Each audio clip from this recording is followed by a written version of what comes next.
Vikings did select Jordan Addison out of USC in the first round. That will pair with Justin Jefferson. Addison had a huge college season. It was back at Pitt, 1,593 receiving yards and 17 touchdowns. That was in 2021. We're looking at a combination of talent, volume, and Tampa Bay allowing the 7th most fantasy points per game to wide receivers last season to make Jordan Addison a decent flex consideration. TJ Hawkins last season, the Colts allowed the 7th most fantasy points per game to running backs, which is a big plus for Travis Etienne, who rushed for 1,125 yards last year.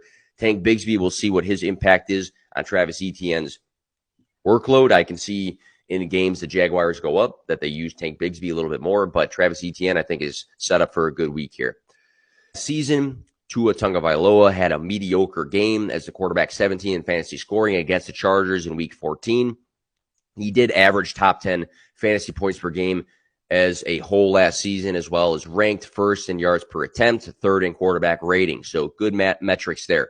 The upside and safer floor are with Tua's wide receivers, Tyreek Hill, and hopefully healthy Jalen Waddle, who both finished 2022 top 10 in yards after the catch. Both Hill and Waddle finished above 1,300 receiving yards.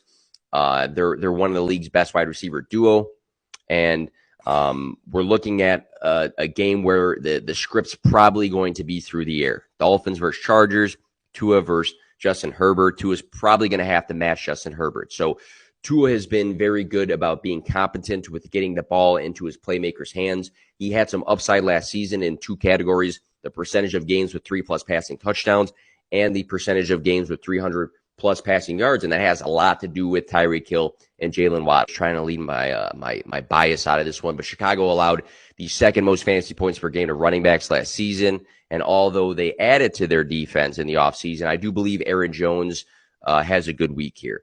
Jones finished 2022 with career highs in both rushing yards with 1,121 and receptions with 59. In Week 2 last season, Jones put 132 rushing yards on Chicago and scored 2 touchdowns, which resulted in a running back 2 overall finish for that specific week. Jordan Love will enter his first season as the new starter, and we're looking like no Christian Watson. I think Romeo Doubs should be playing in this game, or maybe is banged up.